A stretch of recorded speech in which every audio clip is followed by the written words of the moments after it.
બનાસકાંઠા જિલ્લામાં કાંકરેજ ધારાસભ્ય અમૃતજી ઠાકોરે કૃષિ મંત્રીને લખ્યો પત્ર। કાંકરેજ તાલુકામાં ખેડૂતોને યુરિયા ખાતરનો પૂરતો જથ્થો મળી રહે તેવી વ્યવસ્થા કરવા કરાઈ માંગ। શિયાળુ પાકમાં ઘઉં, રાયડો, તમાકુ, બટાકા, એરંડા, ડુંગળીનું વાવેતર થયું છતાં ખાતરની ઘટ વર્તાઈ રહી છે। ખેડૂતોને પૂરતા પ્રમાણમાં ખાતર મળી રહે અને પ્રાપ્ત જથ્થો આપવા ધારાસભ્ય અમૃતજી ઠાકોરે કરી માંગ। બનાસકાંઠાના કાંકરેજના થરામાં ખાતરની ઘટ વર્તાય છે। જો કે યુરિયા ખાતરનો पर्याप्त जत्थो न મળતા ખેડૂતો વહેલી સવારથી લઈ લગાવી સતત 3 દિવસથી ખેડૂતોને ખાતર માટે ધક્કા ખાવાનો વારો આવ્યો છે। જો કે વાવણી બાદ યુરિયા ખાતરની જરૂરિયાત વર્તાતા ખેડૂતો એગ્રો સેન્ટરની બહાર જોવા મળ્યા। રાજ્યમાં હાલ રવિ સિઝનનું વાવેતર થઈ ચૂક્યું છે। જો કે રવિ સિઝનમાં ખાતરની અછત ઊભી થઈ છે। કાંકરેજના થરામાં ખાતરની ઘટ સર્જાતા ખેડૂતોનો હાલ બેહાલ છે। વાવણી બાદ ખેડૂતોને ખેતરોનો પ્રાપ્ત જથ્થો ખાતરમાં ના મળી રહ્યો છે અને જો કે ખાતર લેવા માટે વહેલી સવારે 5 વાગ્યાથી ખેડૂતોનો લાઈનો લગાવી ખાતર લેવા મજબૂર બન્યા છે। સતત 3 દિવસથી થરા પંથકમાં ખાતર ન મળતા ખેડૂતોને ધરમના ધક્કા ખાઈ રહ્યા છે। વાવણી કર્યા બાદ ખેડૂતોને યુરિયા ખાતરની તાતો જરૂરિયાત છે। રાયડો, ઈસબગુલ અને બટાકાનું વાવેતર તો થયું પરંતુ હાલ ખાતર ન મળતા ખેડૂતો કતારમાં લાગેલા જોવા મળી રહ્યા છે। થરામાં આવેલી એગ્રો સેન્ટરની દુકાન ઉપર મોટી લાઈનો લગાવી ખાતર માટે ખેડૂતો રજળપાટ કરતા જોવા મળ્યા। Bureau report Ramji Raigor, Kankrej, Banaskantha. હું આવું છું તાંતિયાણાથી, કારણ કે આવું છું વહેલા 7:30 વાગે કે 6 વાગે તારનો લાઈનમાં જ છું। હજી સુધી ખાતરનું સેટિંગ થયું નહીં અને કારણ કે હજી એક થેલી ચાલે છે અને મારે જરૂર છે 500 કે 100 થેલીની, બરાબર।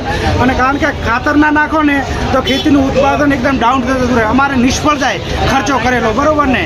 પછી કારણ કે એરંડાનો પાક હોય એમાં એકાદ વાર પાણી વાળાને ખાતર ના નાખો તો ચાલે, બરાબર। પણ ઘઉંનો પાક છે, પછી મકાઈ છે ભેંસો માટે, એમાં તો ફરજિયાત 3-4 પાણીનું પિયત કહેવાય, એટલે એમાં 2 થી 3 વખત ખાતર નાખવું પડે ને ઘઉંમાં પાકમાં કંઈ નિષ્ફળ થાય, બરાબર। અમે ખાવા લાયક ઘર માટે કારણ કે વીઘે છે ને 40 થી 50 મણ થાય ખાતર નાખો તો, એટલે કે 20 મણ થાય એટલે માર્કેટમાં લાવી જ ના કાં, એટલે દાણાની છે ને બસ તંગી થાય। કારણ કે અત્યારે ઘઉંના ભાવ કેટલા છે ખબર છે?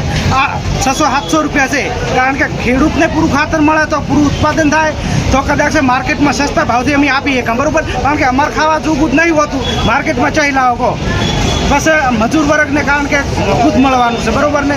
સરકારશ્રીને વિનંતી કે ખેડૂત ઉપર બાજ નજર રાખે અને ખેડૂતને પૂરતું જે જરૂરિયાત પૂરતું ખાતર છે, દવા છે, જે રિઝનેબલ ભાવથી મળી જાય, ટાઈમે મળી જાય, બરાબર। બિનજરૂરી મળે, શું કરવાનું? ઉનાળામાં શું કરવાનું કહો અમારે ખાતર, બરાબર। અત્યારે ખાતરની ખાસ જરૂર છે, અત્યારે આવે તો બરાબર છે, ને કે અમારે ખેતીમાં છે ને કારણ કે જે 50% લોન્ચ જાય, બરાબર ને, અમે માર્કેટમાં પૂરો પાક ના લાવીએ કાં, બરાબર। અને આ હવારાના લાણમાં એક જ થેલી મળે, એક થેલી મળે ને અમુક યુરિયાવાળા છે ને 5 થેલી હાલે, એમાં યુરિયાવાળાને 5 થેલી હાલે એનો મતલબ એવો કે જે એગ્રોવાળા છે ને એને લાભ થાય પહેલું કરે, યુરિયા લે એટલે એમને લાભ થાય। અમારે લાઈનમાં રહેવું પડે, બરાબર ને, કારણ કે એક વાક આવ્યો છે તો હજી મેં લાઈનમાં જ હજી કલાક લાગશે, બરાબર। ડીપી લો ને ભાઈ, એક ડીપી લો તો તમને 4 યુરિયા હાલે, બરાબર ને, એમાં એગ્રોવાળાનો લાભ થાય એટલે પહેલો કરે, બરાબર ને। અમે લાઈનવાળાને એક જ થેલી હાલે છે, બરાબર।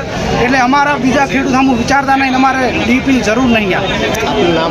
મારું નામ સુખદેવસિંહ દલુજી, કમાળિયા ગામ, તાંતિયાણા તાલુકો, કાંકરેજ, જિલ્લો બનાસકાંઠા। થરા મથકે હેરાન પરેશાન વર્ષો વર્ષ ચાલે છે એમ, બરાબર, દર વર્ષે। એટલે મહેરબાની કરી અને સરકાર સીધીને ખેડૂત માથે નજર રાખે અને ખાતર ટાઈમે આપે।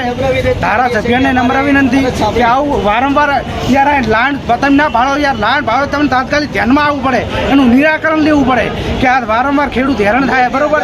આ તો રોજની કાણીને 400-500 જણે લાઈન લાગે, બધા નેતા નીકળે, બધા નીકળે, બરાબર ને। નેતાને ધ્યાનમાં આવવું પડે કે આ ખેડૂત હેરાન થાય એમ થરા મથકે, કે એનું કાંક કરે એમ, કારણ કે ખેડૂત હેરાન ના થાય એવું, બરાબર।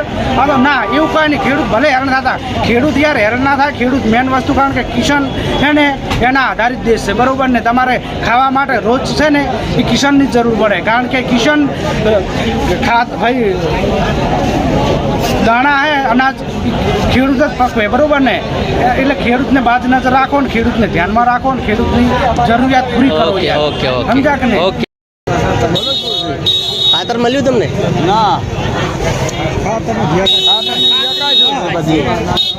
બરાબર, 3 દાડે ધક્કા કરો અત્યારે ઊભા થઈ રહ્યા, ખાતર મળ્યું નથી। બહુ શોર્ટિંગ છે, બહુ શોર્ટિંગ, એટલે બહુ સારી તકલીફો છે મોટા ભાઈ। શું રજૂઆત કરશો?